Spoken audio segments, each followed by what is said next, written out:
Hello friends, ನಮಸ್ತೆ. ನಮ್ಮ channel ಸನ್ಶೈನ್ಗೆ ನಿಮಗೆ ಸ್ವಾಗತ. ಫ್ರೆಂಡ್ಸ್, ನೀವು ಇಲ್ಲಿ ಹರರ್ ಕಥೆಗಳನ್ನು ಕೇಳುತ್ತೀರಿ. ಭೂತ ಪ್ರೇತ, ಜಿನ್, ಪಿಶಾಚಿ ಮುಂತಾದ ಭಯಾನಕ ಕಥೆಗಳನ್ನು ನೀವು ಇಲ್ಲಿ ಕೇಳುತ್ತೀರಿ. ಕನ್ನಡ ಹರರ್ ಕಥೆಗಳು ಇಲ್ಲಿ ನಿಮಗೆ ಕೇಳಲು ಸಿಗುತ್ತವೆ. ಫ್ರೆಂಡ್ಸ್, ಈ ಕಥೆಗಳು ನಿಮಗೆ ಇಷ್ಟವಾದರೆ ನಮ್ಮ ಚಾನಲ್ ಸನ್ಶೈನ್ಗೆ ಲೈಕ್ ಮಾಡಿ, ಶೇರ್ ಮಾಡಿ, ಕಾಮೆಂಟ್ ಮಾಡಿ ಮತ್ತು ಸಬ್ಸ್ಕ್ರೈಬ್ ಮಾಡಿ. ಈಗ ಕಥೆಯನ್ನು ಸ್ಟಾರ್ಟ್ ಮಾಡೋಣ. ಈ ಕಥೆಯು ನೀವು ಈ ಸ್ಟೋರಿಯು ನೋಡಕ್ ಮುಂಚೆ ಇದರ 2 ಪಾರ್ಟ್ಗಳನ್ನು ನೋಡಿ ಫ್ರೆಂಡ್ಸ್. ಆಗ ಇದು 3ನೇ ಪಾರ್ಟ್ ನಿಮಗೆ ಅರ್ಥವಾಗುತ್ತದೆ. ರಾಮು ಯಾರು ಮತ್ತು ಅದು ನರಕದ ಬಾಗಿಲಿನ ಕಥೆ ಏನು ಮುಂತಾದ ವಿಷಯಗಳನ್ನು ತಿಳಿಯಬೇಕಾದ್ರೆ ಆ 2 ಪಾರ್ಟ್ಗಳನ್ನು ನೋಡಬೇಕು. ಆಗ್ಲೇ ನಿಮ್ಗೆ ಈ 3ನೇ ಪಾರ್ಟ್ ಅರ್ಥ ಆಗುತ್ತದೆ. ಈಗ ಇದು 3ನೇ ಪಾರ್ಟ್, ನರಕದ ಬಾಗಿಲು ಕಥೆಯ 3ನೇ ಪಾರ್ಟ್ ಅನ್ನು ಸ್ಟಾರ್ಟ್ ಮಾಡೋಣ. ಈ ಸ್ಟೋರಿಯನ್ನು ರಾಮನ ತಾತ ರಾಮುಗೆ ಹೇಳಿದನು. ಆಗ ರಾಮು ತುಂಬಾ ಪೆಚಾಡಿದನು. ಅವನಿಗೆ ತುಂಬಾ ಗಿಲ್ಟಿ ಅನಿಸಿತು. ಎಷ್ಟು ದೊಡ್ಡ ತಪ್ಪು ಮಾಡಿಬಿಟ್ಟೆ. ನಮ್ಮ ಮುತ್ತಾತ ಎಷ್ಟು ಜನರ ಒಳಿಗೋಸ್ಕರ ತಮ್ಮ ಪ್ರಾಣವನ್ನು ಬಲಿ ಕೊಟ್ಟಿದ್ರು. ಆದರೆ ಅವರ ಶ್ರಮ ಎಲ್ಲ ನಾನು ವೇಸ್ಟ್ ಮಾಡಿಬಿಟ್ಟೆ. ನನ್ನಿಂದ ಎಷ್ಟು ತಪ್ಪಾಯಿತು ಅಂತ ಅವನು ಪೆಚಾಡಿದನು ರಾಮು. ಆಗ ರಾಮನ ತಂದೆ ಮತ್ತು ತಾತ ಅವ್ರ ಮನೆಯಲ್ಲಿ ಎಲ್ಲ ಅವ್ರ ಫ್ಯಾಮಿಲಿ, ಏನ್ ಮಾಡ್ತಿ ಬಿಡು, ಇವಾಗ ಆಗಿದ್ದು ಆಯ್ತು, ಇವಾಗ ಏನ್ ಮಾಡೋದು, ದೊಡ್ಡ ಗುರುಗಳು ಬಂದ್ಮೇಲೆ ಊರಿನಲ್ಲಿ ಏನಾದ್ರು ಮಾಡ್ತಾರೆ, ಜಾತ್ರೆ ದಿವಸ ಏನಾದ್ರು ಉಪಾಯ ಹೇಳ್ತಾರೆ ಅಂತ ಅಂದ್ರು. ಆಗ ಊರಿನಲ್ಲಿ ಎಲ್ಲ ಅದೇ ಮತ್ತೆ ಸ್ಟಾರ್ಟ್ ಆಯ್ತು. 50 ವರ್ಷಗಳ ಹಿಂದೆ ಹೆಂಗೆ ಅವ್ರ ಊರಿನಲ್ಲಿ ಎಲ್ಲ ಕೆಟ್ಟದಾಗುತ್ತಿತ್ತು, ಎಲ್ಲ ಜಾನುವಾರುಗಳು ಸಾಯ್ತಿದ್ವು, ಜನರ ಪ್ರಾಣಕ್ಕೂ ಅಪಾಯ ಬಂದಿತ್ತು, ಜನರೆಲ್ಲ ಒಬ್ರು ಮನೆಯಲ್ಲಿ ಬಿಟ್ಟು ಒಬ್ರು ಸಾಯ್ತಿದ್ರು. ಜನ ಎಲ್ಲ ಹೆದರ್ಕೊಂಡ್ರು. ಸಾಯಂಕಾಲ ಹೊತ್ತಿನಲ್ಲಿ ಮನೆಯಿಂದ ಹೊರಗೆ ಹೋಗುತ್ತಿದ್ದಿಲ್ಲ. ಅದಕ್ಕೆ ರಾಮನ ತಾತ ಮತ್ತೆ ಇವರ ತಂದೆ ಸೇರಿ ಜನಕ್ಕೆಲ್ಲ ಊರಿನಲ್ಲಿ ಮೀಟಿಂಗ್ ಕರೆದು ಎಲ್ಲ ಜನರಿಗೆ ಹೇಳಿದ್ರು, ಮನೆಯಿಂದ ಯಾರು ಸಾಯಂಕಾಲ ಹೊತ್ತಿನಲ್ಲಿ 6 ಗಂಟೆ ಆದ್ಮೇಲೆ ಮನೆಯಿಂದ ಹೊರಗೆ ಯಾರು ಬರ್ಬೇಡ್ರಿ, ಮನೆಯಲ್ಲೇ ಇರ್ರಿ. ದಿನಾಲು 2 ಟೈಮ್ ಮನೆಯಲ್ಲಿ ಪೂಜೆಯನ್ನು ಮಾಡ್ರಿ. ನಮ್ಮ ಊರಿನ ದೇವತೆ ಕಾಳಿಕಾ ಮಾತೆಯ ಮಂತ್ರಗಳನ್ನು, ಸ್ತೋತ್ರಗಳನ್ನು, ಅದು ಮಾತೆಯ ಕವಚ ಅದೆಲ್ಲ ಜಪ ಮಾಡ್ರಿ. ದಿನಾಲು 2 ಟೈಮ್ ಮನೆಯಲ್ಲಿ ಎಲ್ಲರೂ ಪೂಜೆ ಮಾಡ್ರಿ, ಮಂತ್ರಗಳನ್ನು ಜಪ ಮಾಡಿರಿ, ಯಾರು ಮನೆಯಿಂದ ಹೊರಗೆ ಬರ್ಬೇಡ್ರಿ ನೀವು ಅಂತ ಹೇಳಿದ್ರು. ಅದಕ್ಕೆ ಊರಿನ ಜನ ಎಲ್ಲ ಆಯ್ತು ಸರಿ, ನಾವು ಕೂಡ ಹೊರಗೆ ಬರಲ್ಲ, ಇವಾಗ ಎಲ್ಲರೂ ಮನೆಯಲ್ಲೇ ಇರ್ತೀವಿ, ಎಲ್ಲರೂ ದೇವಿಯ ಪೂಜೆ ಮಾಡುತ್ತಾ ಮನಸ್ಸಲ್ಲಿ ದೇವಿಯ ಮಂತ್ರಗಳನ್ನು ಜಪ ಮಾಡುತ್ತಾ ಮನೆಯಲ್ಲೇ ಇರ್ತೀವಿ, ಬೆಳಗ್ಗೆ ಆಗುವವರೆಗೆ ಯಾರು ಹೊರಗೆ ಬರಲ್ಲ ಅಂತ ಹೇಳಿದ್ರು. ಹಂಗೆ ಮಾಡಿದ್ರು. ರಾಮುವಿನ ಮನೆಯಲ್ಲಿ ಕೂಡ 2 ಟೈಮ್ ಪೂಜೆ ನಡೀತಿತ್ತು. ಆಗ ಇವರು ಎಲ್ಲರೂ ದಿನಾಲಿ ಸಾಯಂಕಾಲ ಮತ್ತೆ ಬೆಳಗ್ಗೆ ಪೂಜೆಯನ್ನು ಮಾಡುತ್ತಿದ್ರು. ದೇವಿಯ ಆರತಿ ಮಂತ್ರ ಸ್ತೋತ್ರಗಳನ್ನೆಲ್ಲ ಜಪ ಮಾಡಿದ್ರು. ಊರಿನ ಜನರೆಲ್ಲ ಕಾಯುತ್ತಿದ್ರು, ಯಾವತ್ತು ಆ ದಿವಸ ಬರುತ್ತದೆ, ಗುರುಗಳು ಯಾವಾಗ ಬರುತ್ತಾರೆ ನಮ್ಮೂರಿಗೆ, ಯಾವಾಗ ಈ ಮಾಲಿನ್ಯ ಕಾಟ ತಪ್ಪುತ್ತೆ ನಮ್ಗೆ ಅಂತ ಎಲ್ಲ ಜನರೆಲ್ಲರೂ ಹಂಗೆ ದಿನ ಕಳೀತಿದ್ರು. ಆ ಮಾಲಿನ್ಯ ಗೆಜ್ಜೆ ಶಬ್ದ ಯಾರಿಗೆ ಕೇಳಿಸ್ತಿದೆಯೋ ಮತ್ತೆ ಅದು ಅವಳ ಸುಗಂಧ ವಾಸನೆ ಯಾರಿಗೆ ಬರುತ್ತದೆಯೋ ಅವರು ದಿನ ಬೆಳಗಾಗುವಷ್ಟರಲ್ಲಿ ಸಾಯುತ್ತಿದ್ರು. ಹಂಗಾಗ್ತಿತ್ತು. ಅದಕ್ಕೆ ಜನರೆಲ್ಲ ತುಂಬಾ ಹೆದರಿಕೊಂಡಿದ್ರು. ಜನರೆಲ್ಲ ದಿನಾಲಿ ಮನೆಯಿಂದ ಹೊರಗೆ ಬರ್ತಿದ್ದಿಲ್ಲ. ಸಾಯಂಕಾಲ ಹೊತ್ತಿನಲ್ಲಿ ಮನೆಯಲ್ಲಿ ಸೇರ್ಕೊಂಡು ಎಲ್ಲರೂ ಪೂಜೆ ಜಪ ತಪ ಎಲ್ಲ ವ್ರತಗಳನ್ನೆಲ್ಲ ಮಾಡುತ್ತಿದ್ರು ಜನರೆಲ್ಲ. ಹಾಗೆ ದಿನಗಳು ಕಳೆದವು. ರಾಮು ಅಂತೂ ತುಂಬಾ ಬೆಚಾಡ್ತಿದ್ದನು. ನಾನು ಎಷ್ಟು ದೊಡ್ಡ ತಪ್ಪು ಮಾಡ್ಬಿಟ್ಟೆ, ಎಷ್ಟು ಮಂದಿ ಸತ್ರು ನಾನು ಮಾಡಿದ್ದ ತಪ್ಪಿಗೆ.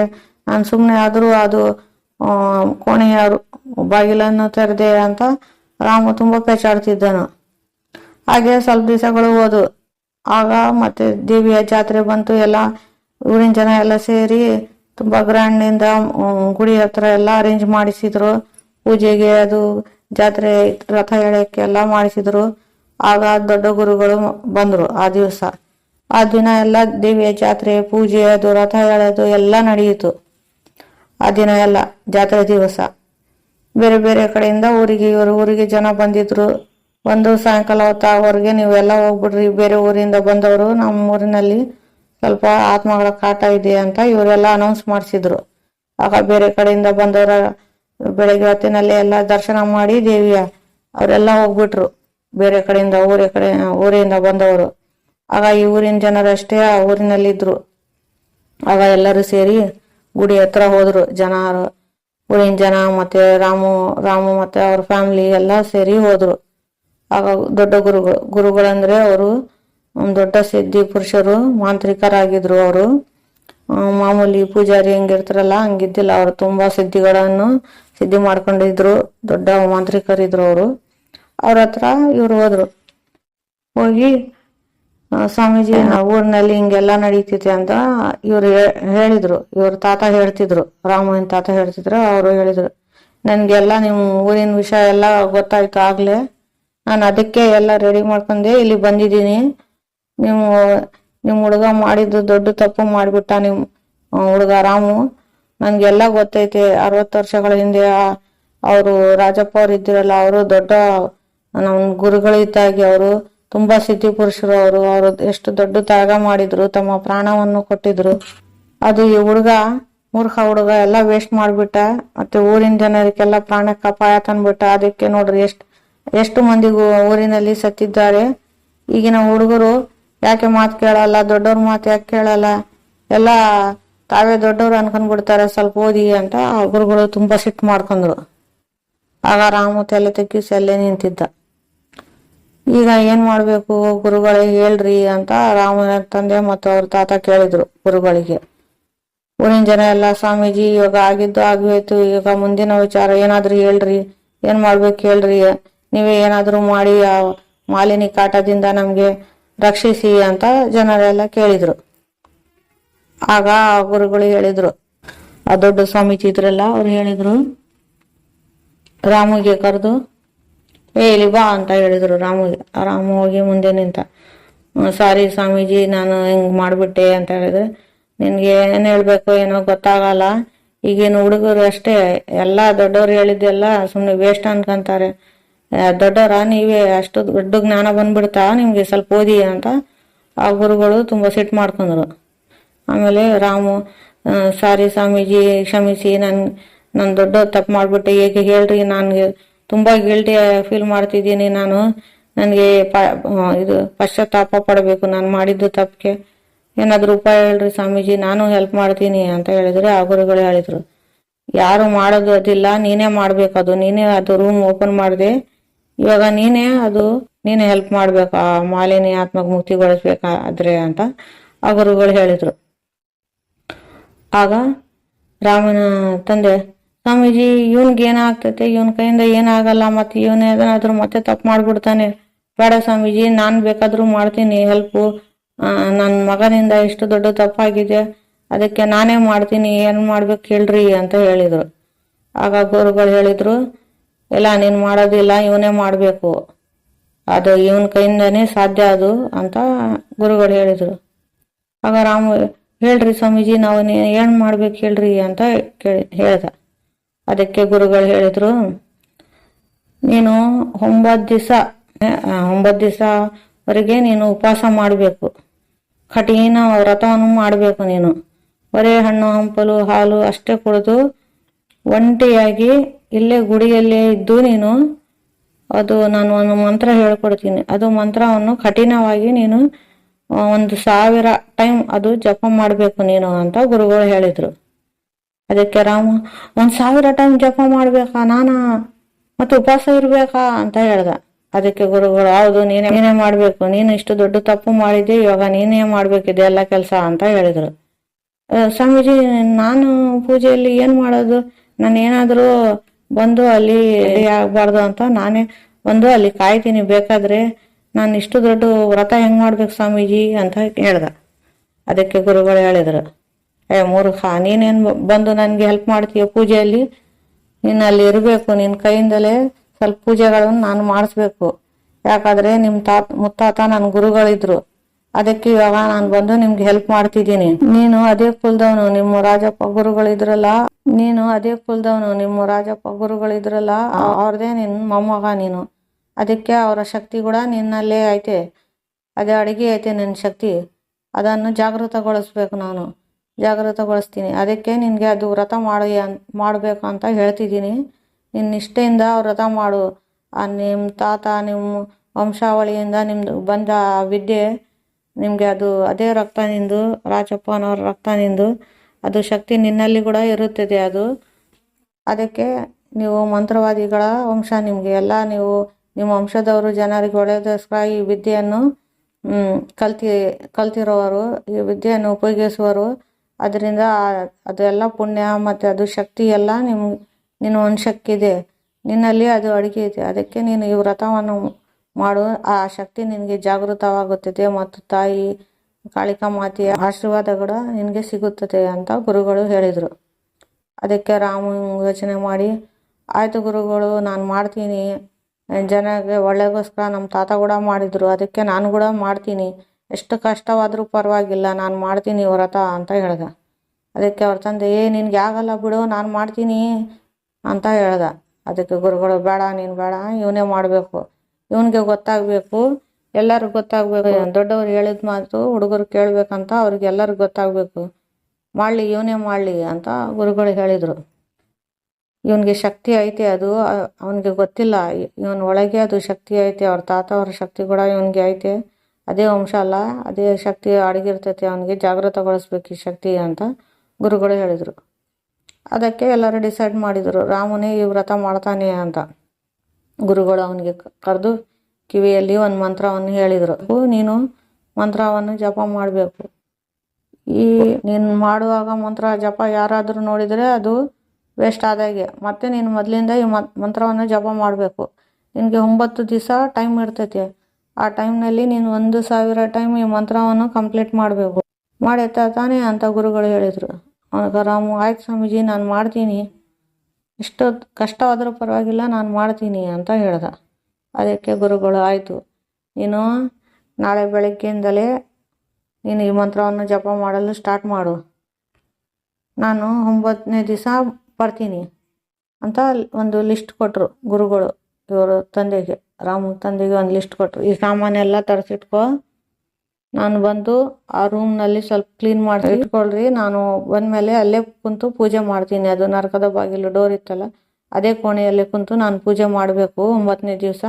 ಈ ಸಾಮಾನ ಎಲ್ಲ ತರಿಸಿ ಅಲ್ಲೇ ಇಟ್ಟಿರಿ, ನಾನು ಬಂದಮೇಲೆ ಪೂಜೆ ಮಾಡ್ತೀನಿ ಅಂತ ಹೇಳಿದರು. ಆಗ ನೋಡು ರಾಮು, ನೀನು 1000 ಟೈಮ್ ಈ ಮಂತ್ರವನ್ನು ಜಪ ಮಾಡಿ ಕಂಟಿನ್ಯೂ ಆಗಿ ಜಪ ಮಾಡು, ಅದು 1000 ಟೈಮ್ ಕಂಪ್ಲೀಟ್ ಆಗ್ಬೇಕು ನೋಡು ಅಂತ ಹೇಳಿದರು. ಅದಕ್ಕೆ ರಾಮು, ಆಯ್ತು ಸ್ವಾಮೀಜಿ ಹೇಳ್ದ. ಆಗ ಗುರುಗಳು ಹೋದರು. ಆಗ ಜನ ಎಲ್ಲ ಸೇರಿ ರಾಮು ಏನು ಮಾಡ್ತಾನೋ ಏನೋ ಅಂತ ಅಂದ್ಕೊಂಡ್ರು. ಕೆಲವ್ರು, ಇವನ ಕೈಲಿ ಆಗಲ್ಲ, ಮತ್ತೆ ಏನಾದರೂ ಮಿಸ್ಟೇಕ್ ಮಾಡಿ ನಮ್ಮೆಲ್ಲ ಪ್ರಾಣಕ್ಕೆ ಅಪಾಯ ತರ್ತಾನೆ ಇವನು ಅಂತ ಹೇಳ್ತಿದ್ರು ಜನ. ಆಗ ರಾಮು, ನೀವು ಏನು ಅನ್ಕೋಬೇಡ್ರಿ, ನಾನು ಕಂಟಿನ್ಯೂ ಆಗಿ ಮಾಡ್ತೀನಿ, ನಾನು ಮನೆಗೆ ಹೋಗಲ್ಲ, ಎಲ್ಲೇ ಗುಡಿಯಲ್ಲೇ ಇರ್ತೀನಿ, ಇವತ್ತಿನಿಂದನೇ ನಾನು ಸ್ಟಾರ್ಟ್ ಮಾಡ್ತೀನಿ. ಬೆಳಗ್ಗೆ 3 ಗಂಟೆಗೆ ಎದ್ದೇಳಿ ರೆಡಿಯಾಗಿ ಸ್ನಾನ ಮಾಡಿ ಪೂಜೆ ಮಾಡಲು ಸ್ಟಾರ್ಟ್ ಮಾಡ್ತೀನಿ. ದಿನಾಲು ರಾತ್ರಿ 9 ಗಂಟೆವರೆಗೂ ಜಪ ಮಾಡ್ತೀನಿ ನಾನು ದಿನಾಲಿ ಅಂತ ಹೇಳ್ದ. ಅದಕ್ಕೆ ಪೂಜಾರಿಗಳು ಹೇಳಿದರು, ಅದು ಗುಡಿಯಲ್ಲಿ ಒಂದು ಕೋಣೆ ಐತಲ್ಲಪ್ಪ, ನೀನು ಅಲ್ಲೇ ಇರು, ಅಲ್ಲೇ ಕುಂತು ಫಸ್ಟು ಸ್ನಾನ ಮಾಡಿ ಗುಡಿಯಲ್ಲಿ ದೇವಿಗೆ ಪೂಜೆ ಅರ್ಚನೆ ಎಲ್ಲ ಮಾಡು. ಆಮೇಲೆ ಏನಾದರೂ ಹಣ್ಣು ಹಂಪಲ ತಿಂದು ಅಲ್ಲಿ ಗುಡಿಯಲ್ಲಿ ಒಂದು ಕೋಣೆ ಐತಲ್ಲ, ಅಲ್ಲೇ ಕುಂತು ಜಪ ಮಾಡು. ನೀನು ಡೋರ್ ಮುಚ್ಕೊಂಡಿರು, ನಾನು ಕೂಡ ನೋಡಲ್ಲ ನಿನಗೆ, ನಾನು ಬಂದು ಬೆಳಗ್ಗೆ ಹೊತ್ತಿನಲ್ಲಿ ಜಲ್ದಿ ಪೂಜೆ ಮಾಡ್ಕೊಂಡು ಹೋಗ್ಬಿಡ್ತೀನಿ. ಮತ್ತು ಯಾರು ಈ ಗುಡಿ ಹತ್ರ ಬರಬೇಡ್ರಿ ನೀವು, ಅವನಿಗೆ ಮತ್ತೆ ಡಿಸ್ಟರ್ಬ್ ಆಗಿಬಿಡ್ತೈತೆ ರಾಮುಗೆ ಅಂತ ಗುಡಿಯ ಪೂಜಾರಿ ಹೇಳಿದರು. ಅದಕ್ಕೆ ಜನ ಎಲ್ಲ ಒಪ್ಪಿದ್ರು. ಆಯಿತು, ನಾವು ಯಾರು ಗುಡಿಯಲ್ಲಿ ಬರಲ್ಲ 9 ದಿವಸವರೆಗೆ, ನಾವು ಮನೆಯಲ್ಲೇ ಪೂಜೆ ಮಾಡ್ಕೊತೀವಿ, ಪೂಜಾರಿ ಅಷ್ಟೇ ಬಂದು ಪೂಜೆ ಮಾಡ್ಕೊಂಡು ಹೋಗಲಿ, ರಾಮುಗೆ ಡಿಸ್ಟರ್ಬ್ ಆಗಬಾರ್ದು ಅಂತ ಹೇಳಿದರು. ಅದಕ್ಕೆ ರಾಮನ ಫ್ಯಾಮ್ಲಿ ಏನು ಫ್ರೂಟ್ಸ್ ಗಿಡ್ಸ್ ಅದು ಬೇಕು ಅಲ್ಲಿ ಬಂದು ಗುಡಿ ಹತ್ರ ಇಟ್ಟು ಹೋಗ್ತೀವಿ, ನೀನು ತಗೋ, ನೀರು ಗೀರು ಎಲ್ಲ ತಂದು ಕೊಡ್ತೀವಿ ನಾವು, ನಿನಗೆ ಕುಡಿಯೋಕೆ ನೀರು ಅಷ್ಟು ಬಟ್ಟೆ ಎಲ್ಲ ತಂದು ಇಲ್ಲಿ ಇಟ್ಟು ಹೋಗ್ತೀವಿ ಅಂತ ಹೇಳಿದರು. ಅದಕ್ಕೆ ರಾಮು ಆಯಿತು ಅಂದ. ಆಯಿತು ಅಂತ ಅವನು ಅದೇ ಕೋಣೆಗೆ ಹೋದ. ಅಲ್ಲಿ ಎಲ್ಲ ಸಾಮಾನೆಲ್ಲ ತಂದು ಕೊಟ್ಟರು ಅವ್ರ ಮನೆಯವರು, ಅಲ್ಲೇ ಇಟ್ಕೊಂಡ ಬಟ್ಟೆ ಅದು ಎಲ್ಲ ಫ್ರೂಟ್ಸು ಎಲ್ಲ ತಂದು ಕೊಟ್ಟರು. ಆಗ ಅವನು, ನೀವು ಯಾರು ಬರಬೇಡ್ರಿ, ನನಗೆ ಏನು ಚಿಂತೆ ಮಾಡಬೇಡ್ರಿ ಅಂತ ಅವ್ರ ಮನೆಯವ್ರಿಗೆ ಹೇಳ್ದ ರಾಮು ಫ್ಯಾಮ್ಲಿಗೆ. ಅವರೆಲ್ಲ ಹೋದರು, ಜನ ಎಲ್ಲ ಹೋದ್ಮೇಲೆ ರಾಮು ಅಲ್ಲೇ ಮಕ್ಕಂದ ಅದೇ ಗುಡಿಯಲ್ಲಿ. ಅದು ಕೋಣೆ ಇತ್ತಲ್ಲ, ಅದು ಸ್ಮಾಲ್ ಕೋಣೆ ಇತ್ತು, ಅದರಲ್ಲಿ ಮಕ್ಕಂದ. 3 ಗಂಟೆಗೆ ಫೋನ್ ಇಟ್ಕೊಂಡಿದ್ದ ಅವನು. ಆ ಫೋನ್ ಟೈಮ್ ಸೆಟ್ ಮಾಡಿ ಅಲಾರಾಮ್ ಮಕ್ಕಂದಿದ್ದ. 3 ಗಂಟೆಗೆ ಎಚ್ಚರವಾಯಿತು. ಅವನು ಹೋಗಿ ಅಲ್ಲೇ ಒಂದು ಸಣ್ಣ ಬಾತ್ರೂಮ್ ಇತ್ತು, ಅಲ್ಲಿ ಸ್ನಾನ ಮಾಡ್ದ ಗುಡಿಯ ಹೊರಗೆ. ಸ್ನಾನ ಮಾಡ್ಕೊಂತ ಅಲ್ಲೇ ಇದ್ದ. ಆವಾಗ ಅವನಿಗೆ ಮತ್ತೆ ಗೆಜ್ಜೆ ಶಬ್ದಗಳು ಕೇಳಿಸಿದ್ವು. ರಾಮುಗೆ ಅದು ಸುವಾಸನೆ ಬಂತು, ಮತ್ತೆ ಅದು ಮಾಲಿನಿ ನಗುದು ಶಬ್ದ ಕೇಳಿಸಿತು. ಆಗ ಅವನು ಸ್ನಾನ ಮಾಡ್ತಿದ್ದಲ್ಲ, ಅವನಿಗೆ ತುಂಬ ಹೆದರಿಕೆ ಆಯಿತು. ಆದರೆ ದೇವಿ ಮನಸ್ಸಲ್ಲಿ ಅದು ಕಾಳಿಕಾ ಮಾತೆಯ ಜಪ ಮಾಡ್ಕೊಂಡ ಜಲ್ದಿಯಲ್ಲಿ ಸ್ನಾನ ಮಾಡ್ಕೊಂಡು ಗುಡಿಯ ಒಳಗೆ ಹೋಗಿ ಬಂದು ಮತ್ತೆ ತಾಯಿಗೆಲ್ಲ ಆರತಿ ಎಲ್ಲ ಪೂಜೆ ಎಲ್ಲ ಜಪ ಮಾಡಿ ಮತ್ತೆ ಬಂದು ತನ್ನ ಕೋಣೆಯಲ್ಲಿ ಕುಂತು ಅದು ಫ್ರೂಟ್ಸ್ ಎಲ್ಲ ಇತ್ತು, ಅದು ಸ್ವಲ್ಪ ತಿಂದು ಮತ್ತೆ ಅದು ಗುರುಗಳು ಕೊಟ್ಟಿದ್ರಲ್ಲ ಅದು ಮಂತ್ರವನ್ನು ಜಪ ಮಾಡ್ಕೊಂತ ಕುಂತ ಕಂಟಿನ್ಯೂ ಆಗಿ. ಇವನಿಗೆ ಏನು ಆಶ್ಚರ್ಯನೋ ಏನೋ, ಅವರು ವಂಶದ ಗುಣನೋ ಏನೋ, ಅವನಿಗೆ ಅದು ಹೆಂಗ ಮಂತ್ರ ಜಪ ಮಾಡೋದು ಸ್ಟಾರ್ಟ್ ಮಾಡ್ದ, ಸ್ವಲ್ಪ ಮೈಂಡ್ ಡಿಸ್ಟ್ರಾಕ್ಟ್ ಆಯಿತು. ಅವನಿಗೆ ಸ್ವಲ್ಪ ಹೊತ್ತು ಧ್ಯಾನ ಬರ್ತಿದ್ದಿಲ್ಲ, ಸ್ವಲ್ಪ ಅಲ್ಲಿ ಚಂಚಲಾಗ್ತಿತ್ತು, ಮೈಂಡ ಡಿಸ್ಟರ್ಬ್ ಆಗ್ತಿತ್ತು ಅವನಿಗೆ. ಆದರೆ ಅವನಿಗೆ ಕುಂತ ಸ್ವಲ್ಪ ಧ್ಯಾನ ಮಾಡ್ಕೊಂತ ಒಂಥರ ಮೆಡಿಟೇಷನ್ನಲ್ಲಿ ಹೋಗ್ಬಿಟ್ಟ ಅವನು. ಯಾಕಂದರೆ ಇವರು ವಂಶದವರೆಲ್ಲ ಮಂತ್ರವಾದಿಗಳ ವಂಶ. ಇವನು ಸ್ವಲ್ಪ ಧ್ಯಾನ ಮಾಡ್ದ, ಆಗ ಅವನಿಗೆ ಕಂಟಿನ್ಯೂ ಮೆಡಿಟೇಷನ್ ಸಮಾಧಿ ಒಳಗೆ ಹೋಗ್ಬಿಟ್ಟ. ಅವನು ಮಂತ್ರ ಜಪ ಕಂಟಿನ್ಯೂ ಆಗಿ ಮಂತ್ರ ಜಪ ಮಾಡ್ತಾ ಇದ್ದ ಅವನು. ಆಗ 3:30 ಸ್ಟಾರ್ಟ್ ಮಾಡಿದ್ದು ಜಪ, ರಾತ್ರಿಗೆ 9:30ವರೆಗೆ ಜಪ ಮಾಡ್ದ ಅವನು. ಕರೆಕ್ಟ್ ಹೇಳಿದ್ದಲ್ಲ ನಾನು ಇಷ್ಟಿಂದ ಇಷ್ಟೊತ್ತು ಮಾಡ್ತೀನಿ ಅಂತ. ಕರೆಕ್ಟ್ 9:00 ರಾತ್ರಿಗೆ ಅವನಿಗೆ ಮತ್ತೆ ಹೆಸರಾಯಿತು. ಆಗ ಎದ್ದು ಅವನು ಮತ್ತೆ ಗುಡಿಗೆ ಬಂದು ಅಲ್ಲಿ ದೇವಿಗೆ ನಮಸ್ಕಾರ ಮಾಡಿ ಮತ್ತೆ ಹೋಗಿ ಅಲ್ಲಿ ಸ್ವಲ್ಪ ಫ್ರೂಟ್ಸ್ ಇಟ್ಟಿದ್ರು ಅವ್ರ ಮನೆಯವರು ಹೊರಗೆ ತಂದು ಗುಡಿ ಹತ್ರ. ಅದು ಫ್ರೂಟ್ಸ್ ತಗೊಂಡು ತಿಂದು ಮತ್ತೆ ಮಕ್ಕಂದ. ಹೀಗೆ ರಾಮು ಕಂಟಿನ್ಯೂ ಆಗಿ 9 ದಿವಸವರೆಗೆ ಅದು ಮಂತ್ರವನ್ನು ಜಪ ಮಾಡ್ದ. ಅವನಿಗೆ ಅದು ಮಂತ್ರ ಎಲ್ಲ ಸಿದ್ಧಿ ಆಯಿತು. 1000 ಜಪ ಕಂಟಿನ್ಯೂ ಮಾಡ್ದ. 9ನೇ ದಿವಸ ಆಯಿತು. ಆಗ ದಿನ ಅಮಾಸೆ ಇತ್ತು. ರಾಮನ ಮನೆಯಲ್ಲಿ ಊರಿನ ಜನ ಎಲ್ಲ ರೆಡಿ ಮಾಡ್ಕೊಂಡ್ರು ಅದು ಪೂಜೆ ಮಾಡಿಸ್ಕೋಬೇಕಂತ. ರಾಮನ ತಂದೆ ಎಲ್ಲ ಅದು ಗುರುಗಳು ಹೇಳಿದ್ರಲ್ಲ, ಅದು ಪೂಜೆ ಸಾಮಾನೆಲ್ಲ ತಂದು ಆ ರೂಮ್ನಲ್ಲಿ ಸ್ವಲ್ಪ ಕ್ಲೀನ್ ಮಾಡಿ ಇವರೆಲ್ಲ ಧೈರ್ಯ ಮಾಡ್ಕೊಂಡು ಆ ರೂಮ್ನೊಳಗೆ ಹೋಗಿ ಅಲ್ಲಿ ಸಣ್ಣ ಲೈಟ್ ಫಿಕ್ಸ್ ಮಾಡಿ ಹಾಕಿ, ಅದು ಕತ್ಲೆ ಇತ್ತಲ್ಲ ರೂಮ, ಅಲ್ಲಿ ಎಲ್ಲ ಸ್ವಲ್ಪ ಫಿಕ್ಸ್ ಮಾಡಿದ್ರು. ಸ್ವಲ್ಪ ಅಲ್ಲೇ ಮುಂದೆ ಹಿಂಗೆ ರೂಮ್ ಫಸ್ಲು ಒಳಗೆ ಹೋದ್ರೆ ಅಲ್ಲೇ ಎಲ್ಲ ಅರೇಂಜ್ ಮಾಡಿದ್ರು ಅವರು ಪೂಜೆಗೆ. ಎದರ್ಕೊಂತ ಹೋಗಿ ಅದು ದೇವಿಯ ಮಂತ್ರ ಜಪ ಮಾಡ್ಕೊತ ಹೋಗಿ ಸ್ವಲ್ಪ ಕ್ಲೀನ್ ಮಾಡಿ ಅಲ್ಲೇ ಹೋಮಕ್ಕೆ ಎಲ್ಲ ಗುರುಗಳು ಕುಂದ್ರಕ್ಕೆಲ್ಲ ಅರೇಂಜ್ ಮಾಡಿದ್ಮೇಲೆ ಸಾಯಂಕಾಲ ಆದಮೇಲೆ ಅವನು ರಾಮು ಅಲ್ಲೇ ಗುಡಿ ಒಳಗೆ ಇದ್ದ. ಅದು ಅಲ್ಲೇ ದೇವಿ ಮುಂದೆ ಕುಂತು ಅದೇ ಮೆಡಿಟೇಷನ್ ಮಾಡ್ಕೊತಾನೆ ಇದ್ದ. ಆಗ ದೊಡ್ಡ ಗುರುಗಳು ಬಂದು ಅಲ್ಲಿ ಅವ್ರ ಜೊತೆ ಇನ್ನೂ 4 ಮಂದಿ ಮಂತ್ರವಾದಿಗಳು ಬಂದಿದ್ರು.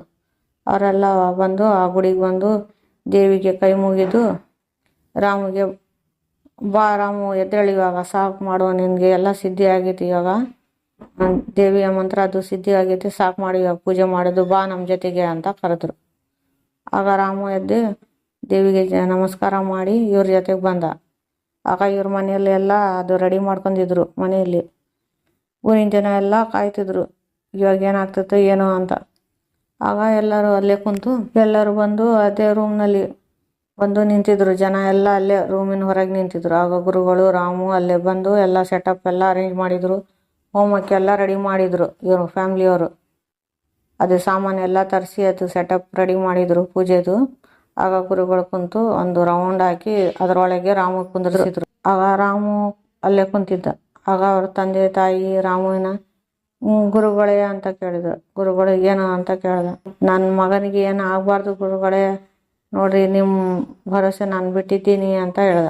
ಅದಕ್ಕೆ ಗುರುಗಳನ್ನಕ್ಕೆ ನಿಮ್ಮ ಮಗಳಿಗೆ ಏನಾಗಲ್ಲ ಅಂತ ಹೇಳಿದ್ರು. ಇಲ್ಲ ಗುರುಗಳೇ, ಆಗ ಸ್ವಲ್ಪ ವರ್ಷಗಳ ಹಿಂದೆ ನಮ್ಮ ತಾತ ಕೂಡ ಹಿಂಗೆ ಆಗಿದ್ರು. ಅದು ಮಾಲಿನಿಗೆ ಕಂಟ್ರೋಲ್ ಮಾಡಲು ಹೋಗಿ ತಮ್ಮ ಪ್ರಾಣವನ್ನು ಕಳೆದುಕೊಂಡ್ರು. ಇವಾಗ ಮತ್ತೆ ನಮ್ಮ ಮಗ ಏನಾದರೂ ಆದರೆ ಅಂತ ಹೇಳ್ತಾ ಇರ್ತಂದೆ. ಆಗ ಗುರುಗಳು, ಏನಾಗಲ್ಲಪ್ಪ, ನಿನ್ನ ಮಗ ಸ್ಟ್ರಾಂಗ್ ಆಗಬೇಕಂತಲೇ ನಾನು ಆ ವ್ರತ ಅವನ ಜೊತೆ ಮಾಡಿಸಿದ್ದು. ಇವನ ಕೈಯಿಂದ ಸ್ವಲ್ಪ ಪೂಜೆಗಳು ಮಾಡಿಸ್ಬೇಕು ನಾನು, ಅದಕ್ಕೆ ಅವನಿಗೆ ರೆಡಿ ಮಾಡಿಸಿದ್ದೆ ನಾನು. ಅವನ ಶರೀರ ಅವನ ಮೈಂಡ್ ಎಲ್ಲ ಸ್ಟ್ರಾಂಗ್ ಆಗಲಿ, ಅದು ದೇವಿಯ ಕಾಳಿಕಾ ಮಾತೆಯ ದೇವಿಯ ಆಶೀರ್ವಾದ ಅವನಿಗೆ ಸಿಗಲಿ ಅಂತ ನಾನು ಅವನಿಗೆ ಆ ವ್ರತ ಮಾಡಲು ಹೇಳಿದೆ. ಇವಾಗ ಅವನು ಶಕ್ತಿಶಾಲಿ ಆಗಿದ್ದಾನಿಗೆ, ಏನು ನೀವು ಭಯ ಪಡಬೇಡ್ರಿ, ಆ ಮಾಲಿನಿಗೆ ಏನು ಇವನಿಗೆ ಮಾಡೋಕ್ಕಾಗಲ್ಲ ಅಂತ ಗುರುಗಳು ಹೇಳಿದರು. ಅದಕ್ಕೆ ರಾಮನ ತಂದೆ, ಆಯಿತು ಗುರುಗಳೇ, ನೀವು ಹೆಂಗೆ ಹೇಳ್ತೀರೋ ಹಂಗೆ ಅಂತ ಹೇಳ್ದ. ಹಾಗೆ ರಾಮು ಹೇಳ್ದ, ಇಲ್ಲಪ್ಪ ನನಗೆ ಏನು ಚಿಂತೆ ಮಾಡಬೇಡ್ರಿ, ನಾನು ಇವಾಗ ತುಂಬಾ ಶಕ್ತಿಶಾಲಿಯಾಗಿದ್ದೀನಿ. ಆ ತಾಯಿ ಕಾಳಿಕಾ ಮಾತೆಯ ಆಶೀರ್ವಾದ ನನ್ನ ಮೇಲೆ ಇದೆ, ನೀವು ಏನು ಹೆದರ್ಕೋಬೇಡ್ರಿ ಅಂತ ಹೇಳ್ದ. ಆಗ ರಾಮನ ತಂದೆ ಆಯ್ತಪ್ಪ ಅಂತ ಹೇಳ್ದ. ಆಗ ಆ ಗುರುಗಳು ಎಲ್ಲ ಹೋಮವನ್ನು ಹಚ್ಚಿದ್ರು, ಅದರಲ್ಲಿ ಬೆಂಕಿ ಹಾಕಿದ್ರು, ಅದು ಹಚ್ಕೊಂತು. ಹೋಮ ಸ್ಟಾರ್ಟ್ ಮಾಡಿದ್ರು. ಕಂಟಿನ್ಯೂ ಆಗಿ ಪೂಜೆ ಮಂತ್ರಗಳನ್ನು ಜಪ ಮಾಡ್ತಿದ್ರು. ಊರಿನ ಜನ ಎಲ್ಲ ಅಲ್ಲೇ ನಿಂತು ಎಲ್ಲರೂ ನೋಡ್ತಿದ್ರು. ಎಷ್ಟೊತ್ತು ಪೂಜೆ ಮಾಡಿದ್ರು, 1 ಗಂಟೆವರೆಗೂ ಪೂಜೆ ಮಾಡಿದ್ರು. ಆ 4 ಮಂದಿ ಇನ್ನ ಬಂದಿದ್ರಲ್ಲ, ಅವರು ಕೂಡ ಇವನು ಸರೌಂಡ್ ಆಗಿ ಇವನಿಗೆ ರಾಮುಗೆ ಕುಂತಿದ್ರು. ಅವರು ಪ್ರೊಟೆಕ್ಷನ್ ಮಾಡೋ ಹಾಗೆ ರಾಮುಗೆ ದೊಡ್ಡ ಗುರುಗಳು ಕುಂತಿದ್ರು. ಕುಂತು ಕಂಟಿನ್ಯೂ ಆಗಿ ಜಪ ಮಾಡ್ತಿದ್ರು. ಇವನು ರಾಮು ಕೂಡ ಕಣ್ಣು ಮುಚ್ಕೊಂಡು ಅದೇ ಮಂತ್ರವನ್ನು ಮನ್ಸಲ್ಲಿ ಗುರುಗಳು ಕೊಟ್ಟಿದ್ರಲ್ಲ ಅದೇ ಮಂತ್ರವನ್ನು ಜಪ ಮಾಡ್ತಿದ್ದ. ಜಪ ಮಾಡ್ತಾ ಕಂಟಿನ್ಯೂ ಆಯ್ತು. 1 ಗಂಟೆವರೆಗೆ ಹಂಗೆ ಜಪ ಮಾಡಿದ್ರು. ಜನ ಎಲ್ಲ ನಿಂತು ಅಲ್ಲೇ ನೋಡ್ತಿದ್ರು. ಎಷ್ಟೊತ್ತು ಪೂಜೆ ಮಾಡಿದ್ರು ಅವರು. ಹೋಮ ಜಪ ಮಂತ್ರಗಳನ್ನೆಲ್ಲ ಜಪ ಮಾಡಿದ್ರು. ಕಂಟಿನ್ಯೂಸ್ ಆಗಿ ಮಂತ್ರ ಜಪ ಮಾಡಿದ್ಮೇಲೆ ಅದು ಸ್ಮೆಲ್ ಬಂತು. ಮತ್ತೆ ಅದು ಮಾಲಿನಿಯ ಸ್ಮೆಲ್, ಹೂವಿನ ವಾಸನೆ ಇದ್ದಾಗೆ ಒಂಥರ ಹೂವಿನ, ಅದು ಯಾವ ಹೂವು ಅಂತನೋ ಯಾರಿಗೂ ಗೊತ್ತಾಗ್ತಿದ್ದಿಲ್ಲ. ಒಂಥರ ವಾಸನೆ ಸ್ಟಾರ್ಟ್ ಆಯ್ತು ಗಮ್ ಅಂತ ರೂಮಲ್ಲಿ ಎಲ್ಲ. ಮತ್ತೆ ಆ ಗೆಜ್ಜೆ ಶಬ್ದಗಳು ಕೇಳಿಸಿದ್ವು. ಗೆಜ್ಜೆ ಶಬ್ದ ಕೇಳಿಸಿ ಮತ್ತೆ ಅದು ಮಾಲಿನಿ ನಗುವ ಶಬ್ದ ಕೇಳಿಸಿತು. ಜನ ಎಲ್ಲ ಬೆಚ್ಚು ಬಿದ್ರು. ಅಲ್ಲಿ ನಿಂತಿದ್ದವರು ಎಲ್ಲರೂ ಹೆದರ್ಕೊಂಡ್ಬಿಟ್ರು. ಗುರುಗಳ ಕಡೆನೇ ಎಲ್ಲರೂ ನೋಡ್ತಿದ್ರು. ಆಗ ಗುರುಗಳು ಹಂಗೆ ಮಂತ್ರಗಳನ್ನ ಜಪ ಮಾಡ್ತಿದ್ರು. ಅದು ಹವನ ಹಚ್ಚಿದ್ರಲ್ಲ, ಅದು ಹವನ ಆರಿ ಹೋಯ್ತು. ಅದು ಬೆಂಕಿ ಹಾಕಿರ್ತಾರಲ್ಲ ಹವನದಲ್ಲಿ ಬೆಂಕಿ, ಅದು ಆರಿ ಹೋಯ್ತು. ಒಂದ್ ಜೋರಾಗಿ ಎಲ್ಲಿಂದಲೋ ಗಾಳಿ, ಕೋಣೆಯಲ್ಲಿ ಎಲ್ಲೂ ಕಿಟಕಿನೇ ಇದ್ದಿಲ್ಲ, ಅಷ್ಟು ಕತ್ಲಾಯ್ತು ಆ ಕೋಣೆ. ಗಾಳಿ ಸಡನ್ ಆಗಿ ಎಲ್ಲಿಂದ ಗಾಳಿ ಬಂತು, ಜೋರಾಗಿ ಗಾಳಿ ಬಂದರ್ ಅಂತಾರಲ್ಲ, ಸೈಕ್ಲೋನ್ ತರ ಗಾಳಿ, ಜೋರಾಗಿ ಗಾಳಿ ಹಂಗ್ ಬಂತು. ಎಲ್ಲರೂ ನೋಡ್ತಿದ್ರು ಗಾಳಿ ಎಲ್ಲಿಂದ ಬಂದೈತೆ. ಮನೆ ಒಳಗೆ, ಇದು ಕೋಣೆ ಒಳಗೆ ಎಲ್ಲಿ ಕಿಟಕಿನೂ ಇಲ್ಲ. ಮನೆ ಹೊರಗೆ ನೋಡಿದ್ರೆ ಎಲ್ಲಿ ಗಾಳಿನೂ ಇದ್ದಿಲ್ಲ. ರಾತ್ರಿ ಟೈಮ್ನಲ್ಲಿ ಆ ರೂಮ್ ನಲ್ಲಿ ಸಡನ್ ಆಗಿ ಜೋರಾಗಿ ಗಾಳಿ ಬೀಸಿತು. ಅದು ಹವನ ಆರಿ ಹೋಯ್ತು. ಆಗ ಜನರು ಎಲ್ಲ ಬೆಚ್ಚಿ ಬಿದ್ರು. ಕತ್ಲಾಗಿತ್ತು. ಅದು ಬಲ್ಬ್ ಹಾಕಿದ್ರಲ್ಲ, ಸಣ್ಣದ ಬಲ್ಬ್ ಫಿಕ್ಸ್ ಮಾಡಿ, ಅದು ಬಲ್ಬ್ ಕೂಡ ಟಾಪ್ ಅಂತ ಹೋಗ್ಬಿಡ್ತು. ಅದು ಕತ್ಲಿತ್ತು. ಬರೀ ಅಲ್ಲಿ ಹವನ ಹತ್ರ ಸ್ವಲ್ಪ ದೀಪಗಳು ಹಚ್ಚಿದ್ರಲ್ಲ, ಅದ ಒಂದೇ ದೀಪ ಉರಿತಿತ್ತು, ಅಷ್ಟೇ ಬೆಳಕಿತ್ತು. ಆಗ ಅಲ್ಲಿ ಇವ್ರ ಮಂತ್ರಗಳನ್ನು ಗುರುಗಳು ಜಪ ಮಾಡ್ತಿದ್ರು. ಆಗ ಮಾಲಿನಿ ಇವ್ರ ಮುಂದೆ ದಪ್ಪ ಅಂತ ಪ್ರತೀಕ್ಷೆ ಆದ್ಲು ಗುರುಗಳ ಮುಂದೆ. ಅವನು ರಾಮು ಕೂಡ ಅವಳಿಗೆ ನೋಡ್ತಿದ್ದ.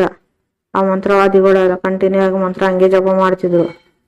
ಆಗ ರಾಮು ನೋಡ್ದ ಮಾಲಿನಿಯ ಫೇಸನ್ನು. ತುಂಬಾ ಸುಟ್ಟೋಗಿರೋ ಫೇಸು, ಭಯಾನಕ ಮುಖದೆಲ್ಲ ಒಂಥರ ಜಿಪ್ ಜಿಪ್ ಜಿಪ್ ಜಿಪ್ ಅನ್ಸ್ತಿತ್ತು ನೋಡಿದ್ರೆ. ಇಷ್ಟುದ್ದ ಕೂದ್ಲು ಬಿಟ್ಕೊಂಡಿದ್ಲು. ಬಂದು ನಿಂತು ಇಷ್ಟು ದೊಡ್ಡ ದೊಡ್ಡ ಹಲ್ಲುಗಳು ಕಾಣ್ತಿದ್ವು ಅವಳಿಗೆ, ಮಾಲಿನಿಗೆ. ಭಯಾನಕ ಫೇಸ್ ಇತ್ತು. ಆ ರಾಮು ನೋಡಿ ಹೆದರ್ಕೊಂಡ್ಬಿಟ್ಟ. ಹಂಗೆ ದೇವಿಯ ಮಂತ್ರನ ಜಪ ಮಾಡ್ತಿದ್ದ ಹೆದರ್ಕೊಂಡು. ಆಗ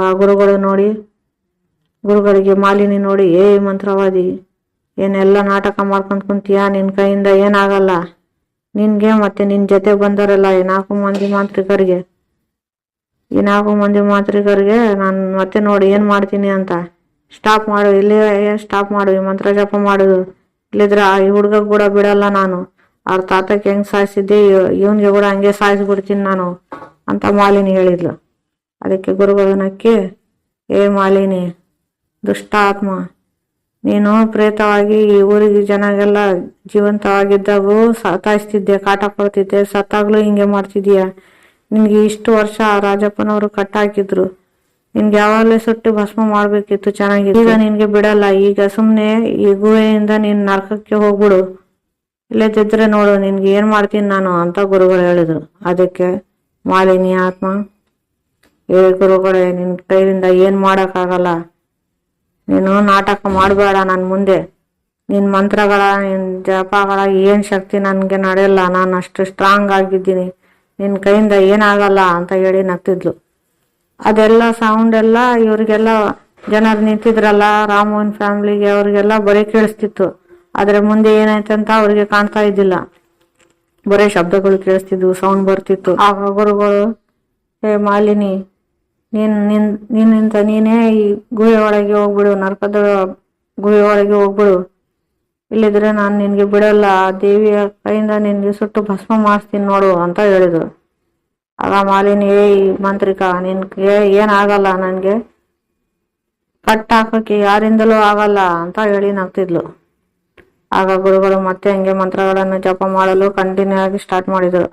ಹಂಗೆ ಜಪ ಮಾಡ್ತಿದ್ರು. ಮತ್ತೆ ಒಂದು ಅರ್ಧ ಗಂಟೆ ಮಂತ್ರ ಜಪ ಮಾಡಿದ್ರು. ಆಗ ಮಾಲಿನಿ ಗಟ್ಟಿಯಾಗಿ ಚೀರಿದ್ಲು. ಆ ಜನರಿಗೆಲ್ಲ ಚೀರೋ ಶಬ್ದ ಕೇಳಿಸಿ ಜನರೆಲ್ಲ ಕಿವಿ ಮೇಲೆ ಕೈ ಇಟ್ಕೊಂಡ್ರು. ಅಷ್ಟು ಗಟ್ಟಿಯಾಗಿ ಚೀರ್ತಿದ್ಲು. ರಾಮು ಕೂಡ ಕೈ ಇಟ್ಕೊಂತ ಕಿವಿಗೆ. ಆಗ ಜೋರಾಗಿ ಗೆಜ್ಜೆ ಶಬ್ದಗಳು ಕೇಳಿಸಿತು. ಛನ್ ಛನ್ ಛನ್ ಛನ್ ಅಂತ ಹಿಂಗ್ ರಾಮು ಮುಂದೆ ಬಂದಾಳೇನೋ ಅಂತ ರಾಮುಗೆ ಫೀಲ್ ಆಗ್ತಿತ್ತು. ಆದ್ರೆ ಜನರಿಗೆಲ್ಲ ಬರೀ ಅವ್ರ ಸೌಂಡ್ ಬರ್ತಿತ್ತು. ಆದ್ರೆ ಅವಳು ಮುಂದೆ ಕಾಣ್ತಾ ಇದ್ದಿಲ್ಲ. ರಾಮುಗೆ ಅಷ್ಟೇ ಕಾಣಿಸ್ತಿದ್ಲು. ಮತ್ತೆ ಆ ಗುರುಗಳು ಕುಂತಿದ್ರಲ್ಲ ಅವ್ರಿಗೆ, ಆ 4 ಮಂದಿ ಮಾಂತ್ರಿಕರಿಗೆ ಅಷ್ಟೇ ಅವಳು ಕಾಣಿಸ್ತಿದ್ಲು. ಆಗ ರಾಮು ಎದುರ್ಕೊಂಡ ನೋಡಿ. ಅವಳು ಬಂದು ಇವನ ಹಿಂದೆ ನಿಂತಿದ್ಲು. ಮಾಲಿನಿ ಬಂದು ಹಿಂದೆ ನಿಂತು, ಈಗ ನೋಡು ಮಾಂತ್ರಿಕ, ಇವಾಗ ನಿನ್ ಇಷ್ಟಕ್ಕೆ ಈ ಮಂತ್ರ ಅವನ ಸ್ಟಾಪ್ ಮಾಡಲಿದ್ರೆ ಈ ಹುಡುಗಕ್ಕೆ ನೋಡು ನಾನು ಏನ್ ಮಾಡ್ತೀನಿ ಅಂತ ಅವನಿಗೆ ಕೂದ್ಲ ಹಿಡಿದು ಮೇಲೆ ಎತ್ತಿದ್ಲು ರಾಮುಗೆ. ರಾಮು ಇಷ್ಟು ಮೇಲೆ ಹೋದ. ಆಗ ಇವ್ರ ತಂದೆ ತಾಯಿ ಎಲ್ಲ ಅಳುತ್ತಿದ್ರು ನೋಡಿ. ರಾಮನ್ ತಾತ ಅಜ್ಜ ಎಲ್ಲಾರ ಫ್ಯಾಮಿಲಿ ಇತ್ತಲ್ಲ ಎಲ್ಲ ಅಳ್ತಿದ್ರು ನೋಡಿ. ಮಾಲಿನಿ ನಮ್ಮ ಹುಡುಗಕ್ಕೆ ಬಿಡ್ಬಿಡು ಅಂತ ಅಳ್ತಿದ್ರು. ಆಗ ಗುರುಗಳು ಮತ್ತೆ ಏನೋ ಮಂತ್ರ ಜಪ ಮಾಡಿ ಅದು ಅವನ ಆರಿ ಹೋಗಿತ್ತಲ್ಲ ಅದು ಮತ್ತೆ ಹಚ್ಚಿದ್ರು. ಮತ್ತೆ ಬೆಳಕು ಬಂತು. ರಾಮು ಇಷ್ಟು ಮೇಲಿಂದ ಕೆಳಗೆ ಬೀಳ್ತಿದ್ದ. ಆಗ ಗುರುಗಳು ಮಂತ್ರಶಕ್ತಿಯಿಂದ ತಮ್ಮ ಮಂತ್ರಶಕ್ತಿಯಿಂದ ಅವನಿಗೆ ಕೆಳಗಿಳಿಸಿದ್ರು. ಅಂದು ಮತ್ತೆ ಕಂಟಿನ್ಯೂ ಆಗಿ ಜಪ ಮಾಡಿದ್ರು. ಅವಳು ಮತ್ತೆ ಮಾಲಿನಿ ಬಂದು ಅವನಿಗೆ ಕೂದಲ ಹಿಡಿದು ಎಳೆದು ಮತ್ತೆ ಮೇಲೆ ಎತ್ತಿದ್ಲು. ಆ ಗುರುಗಳು ಕಂಟಿನ್ಯೂ ಆಗಿ ಮಂತ್ರ ಜಪ ಮಾಡಿದ್ರು. ಜಪ ಮಾಡಿ ಒಂದು ಊದಿ ಇಷ್ಟು ತೆಗೆದು ಆ ಮಾಲಿನಿ ಇದ್ಲಲ್ಲ ಅವಳ ಮೇಲೆ ಹಾಕಿದ್ರು. ಆವಾಗ ಮಾಲಿನಿ ಗಟ್ಟಿಯಾಗಿ ಚೀರಿದ್ಲು. ಮಾಂತ್ರಿಕ, ನೀನ್ ಸ್ಟಾಪ್ ಮಾಡು, ಇಲ್ಲಿದ್ರೆ ಈ ಊರಿಗೆಲ್ಲ ಜನಕ್ಕೆಲ್ಲ ಸಾಯಿಸ್ತೀನಿ, ಈ ಹುಡುಗ ಕೂಡ ಬಿಡಲ್ಲ, ನಿನ್ಗೂ ಬಿಡಲ್ಲ ಅಂತ ಚೀರ್ತಿದ್ಲು. ಜನ ಎಲ್ಲ ಅವಳ ವಾಯ್ಸ್ ಕೇಳ್ತಿದ್ರು. ಕೇಳಿ ಬೆಚ್ಚಿ ಬೀಳ್ತಿದ್ರು. ಆದಿಂದ ಹಂಗೆ ನಿಂತಿದ್ರು ಗುರುಗಳ ಕಡೆ ನೋಡ್ಕೊಂತ. ಆಗ ರಾಮು ಅಲ್ಲೇ ಕುಂತಿದ್ದ. ಸಡನ್ ಆಗಿ ಅವನ್ಗೆ ಏನೋ ಆಯ್ತು. ಅವನ್ ಹಿಂಗೆ ಬಿಟ್ಕೊಂಡು ಹಿಂಗಿಷ್ಟಗ್ಲ ಕಣ್ಗಳಾದವು ಅವನ್ಗೆ, ರಾಮುಗೆ. ಅವನು ಸ್ವಲ್ಪ ಫೇರೆ ಇದ್ದ ರಾಮು. ಆಗ ಅವನ್ಗೆ ಮೈ ಮುಖ ಎಲ್ಲ ಕಪ್ಪಗಾಗ್ಬಿಡ್ತು. ಆಗ ಗುರುಗಳು ನೋಡಿ ಅವನ್ಗೆ ಅವನ ಮೇಲೆ ಕುಂಕುಮವನ್ನು ಹಚ್ಚಿದ್ರು. ಕುಂಕುಮ ಅರಿಶಿಣ ಎಲ್ಲ ರಾಮ ಮುಖದ ಮೇಲೆ ಹಾಕಿದ್ರು. ಆಗ ರಾಮು ಗಟ್ಟಾಗಿ ಎದ್ದು ನಿಂತು ಚೀರ್ದ. ಜನರು ಅಲ್ಲಿ ನಿಂತಿದ್ದ ರಾಮನ್ ಫ್ಯಾಮಿಲಿ ಅವ್ರ ಜನರೆಲ್ಲ ಆಶ್ಚರ್ಯದಿಂದ ನೋಡ್ತಿದ್ರು. ರಾಮುಗೆ ಏನಾಗೈತೆ ಅಂತ. ಅವ್ರ ತಂದೆ ತಾಯಿ ರಾಮ ಅವ್ರ ಪೇರೆಂಟ್ಸ್ ಗುರುಗಳೇ ನಮ್ಮ ಹುಡುಗರಿಗೆ ಏನಾಗಿದೆ ಅಂತ ಕೇಳಿದ್ರು. ಆಗ ಗುರುಗಳ ಕೈಯಿಂದ ಹಿಂಗೆ ಅಲ್ಲೇ ಇರ್ರಿ, ಸ್ಟಾಪ್ ಅಂತ ಮಾಡಿದ್ರು. ಸುಮ್ಮನೆ ನೋಡ್ರಿ ಅಂತ ಹಿಂಗೆ ಸನ್ನೆ ಮಾಡಿದ್ರು. ಅವರು ಅಳ್ಕೊಂತ ಅಲ್ಲೇ ನಿಂತಿದ್ರು. ರಾಮುಗೆ ಏನಾಗಿತ್ತೋ ಏನೋ ಒಂಥರ ಎದ್ದು ನಿಂತು ಇಷ್ಟು ದೊಡ್ಡವನು ಆಗ್ಬಿಟ್ಟ. ಅವನ್ ರಾಮು ನಿಂತಲ್ಲೇ ಇಷ್ಟು ಎತ್ತರ ಬಿಟ್ಟ. ಅಲ್ಲೇ ಒಂದು ತ್ರಿಶೂಲ ಇಟ್ಟಿದ್ರು. ಅದು ಗುರುಗಳು ತ್ರಿಶೂಲ ಇತ್ತು. ಆ ತ್ರಿಶೂಲವನ್ನು ಕೈಲಿಂದ ಎತ್ಕೊಂಡು ಅದು ಹೋಮ ಮತ್ತೆ ಆರಿ ಹೋಯ್ತು. ಬರೇ ಕತ್ಲಲ್ಲಿ ಒಂದ್ ದೀಪ ಕೂಡ ಇದ್ದಿಲ್ಲ. ಎಲ್ಲ ಆರಿ ಹೋಗಿದ್ವು. ಎಲ್ಲ ಜನರು ಮುಂದೆ ಏನ್ ನಡ್ತಿದೆ ಅಂತ ಕಾಣ್ತಿದ್ದಿಲ್ಲ. ಆ 4 ಮಂದಿ ಗುರುಗಳು ಮತ್ತೆ ದೊಡ್ಡ ಗುರುಗಳು ಕಂಟಿನ್ಯೂ ಆಗಿ ದೇವಿಯ ಮಂತ್ರವನ್ನು ಜಪ ಮಾಡ್ತಿದ್ರು. ಕಾಳಿಕಾ ಮಾತೆಯ ಅದು ಜೋರಾಗಿ ರಾಮು ಚೀಡ್ದ. ಜೋರಾಗಿ ಶಬ್ದ ಬಂತು. ಎಲ್ಲರೂ ಬೆಚ್ಚಿ ಬಿದ್ದಿ ನೋಡ್ತಿದ್ರು ಏನ್ ನಡೀತಿದ್ಯಪ್ಪ ಅಂತ. ಆ ಮಾಲಿನಿಯ ಗೆಜ್ಜೆ ಶಬ್ದಗಳು ಛನ್ ಛನ್ ಛನ್ ಛನ್ ಅಂತ ಬಂದ್ವು. ಮಾಲಿನಿ ಗಟ್ಟಿ ಚೀರೋದು ಶಬ್ದ ಕೇಳಿಸಿತು. ಆ ಮಾಲಿನಿಗೆ ಯಾರೋ ಎತ್ತಿ ಬೆಸ ಹಾಕ್ಯಾರ ಹಂಗ್ ಶಬ್ದ ಬಂತು. ಆಗ ಜನರೆಲ್ಲ ಆಶ್ಚರ್ಯದಿಂದ ನೋಡ್ತಿದ್ರು. ರಾಮು ಯಾಕೆ ಹಿಂಗಾಗ್ಬಿಟ್ಟ ಅಂತ. ರಾಮು ಇಷ್ಟು ಎತ್ತರ ಆದ. ಎಲ್ಲರೂ ಆಶ್ಚರ್ಯದಿಂದ ನೋಡ್ತಿದ್ರು. ಆ ಕತ್ಲಲ್ಲಿ ಏನು ಕಾಣಿಸ್ತಿದ್ದಿಲ್ಲ. ಅದು ದೀಪ ಅದು ಅವನ ಆರಕ್ ಮುಂಚೆ ಅಷ್ಟೇ ಅವ್ರು ನೋಡಿದ್ರು ರಾಮು ಇಷ್ಟು ಎತ್ತರ ಆಗಿ ನಿಂತಾನೆ. ರಾಮುಗೆ ಏನಾಗೈತಿ, ಯಾಕೆ ಇಷ್ಟು ಎತ್ತರ ಆಗ್ಬಿಟ್ಟ ರಾಮು ಅಂತ. ಅವನ ಗುಹೆಗೆ ಮೇಲೆ ಟಚ್ ಆಗ್ತಿತ್ತು ರೂಫ್. ಅವನ್ ತಲೆಗೆ ಎಷ್ಟು ದೊಡ್ಡವನಾಗ್ಬಿಟ್ಟಿದ್ದ. ಅದು ಗುಹೆ ಎತ್ತರ ಇತ್ತು ಆ ಕೋಣೆಯ ರೂಫ್ ಮೇಲಿದು ಅವನ್ಗೆ ಟಚ್ ಆಗ್ತಿತ್ತು ತಲೆಗೆ. ಎಷ್ಟು ಎತ್ತರ ಆಗ್ಬಿಟ್ಟ ರಾಮು. ಅದು ತ್ರಿಶೂಲ ತಗೊಂಡು ಯಾರಿಗಾದ್ರೂ ಹೊಡೆದ್ರೆ ತ್ರಿಶೂಲದಿಂದ ಹೆಂಗ್ ಶಬ್ದ ಬರ್ತೈತೆ, ಗಟ್ಟಿಯಾಗಿ ಚೀರಿದಂಗ್ ಶಬ್ದ ಬಂತು. ಮಾಲಿನ್ಯ ಬಿಡು ನಾನು ಹೋಗ್ತೀನಿ ನಾನಷ್ಟಿಗೆ ನಾನೇ ಗುಹೆ ಒಳಗೆ ಹೋಗ್ತೀನಿ, ಬಿಡು ಮಾತೆ ಬಿಡು ಅಂತ ಮಾಲಿನಿ ಹರ್ಸೋ ಶಬ್ದ ಬಂತು. ಎಲ್ಲ ಜನರೆಲ್ಲ ನೋಡ್ತಿದ್ರು ಏನಾಗೈತೆ ಅಂತ. ಮಾತೆ ಅಂತ ಯಾರು ಹೇಳ್ತಿದ್ದಾಳೆ ಮಾಲಿನಿ ಅಂತ ಎಲ್ಲರೂ ನೋಡ್ತಿದ್ರು.